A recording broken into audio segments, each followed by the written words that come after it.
Масуу системд хэрхэн ажилд нь нэмэх вэ? Та масуу системд өөрийн бүртгэлээ ашиглан нэвтрэнэ. Нэвтэрч орсны дараа үндсэн цэс дундаас ажилтны цэсийг сонгож ажилтны жагсаалт цонхыг гаргана. Тус цонхонд таны үүсгэсэн ажилтнуудын жагсаалт харагдана. Сонгосон ажилтны урд талын чагтыг чагталж устгах товчийг даран устгах боломжтой. Шинээр ажилтан бүртгэхдээ ажилтан нэмэх товчийг дарна. Ажилтан нэмэх товчийг даран гарч ирэх цонхонд шинээр бүртгэх ажилтныхаа мэдээллүүдийг оруулж өгнө. Нэр хэсэгт тухайн ажилтны нэрийг бичнэ. Иймейл хэсэгт ажилтны мэйл хаягийг бичнэ.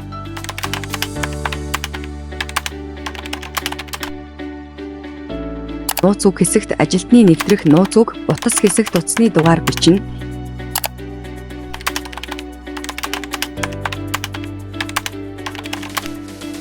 Эрх хэсгээс тухайн ажилтны програм ашиглах эрхийг сонгоно.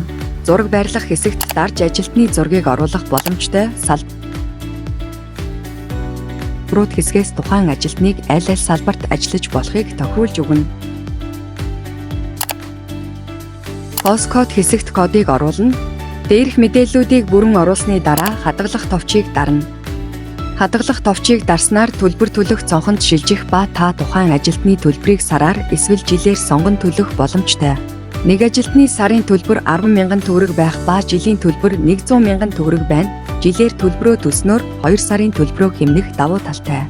Төлбөрөө QP уншуулах эсвэл Масопос компанийн данс руу шилжүүлж төлөх боломжтой. Амжилттай төлбөрөө төлсөний дараа тухайн ажилтан бүртгэгдэж төлбөр төлсөн төлөвт шилжинэ.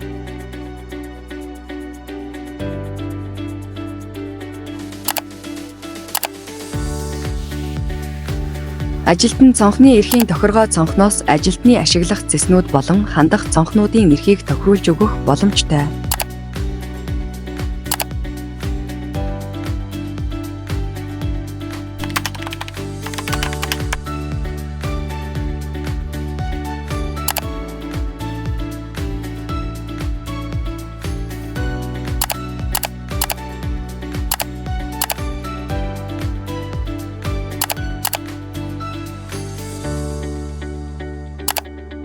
Мөн ажилтан тус бүрт ажиллах цагийн тохиргоог цагийн тохиргоо цонхноос тохируулах боломжтой.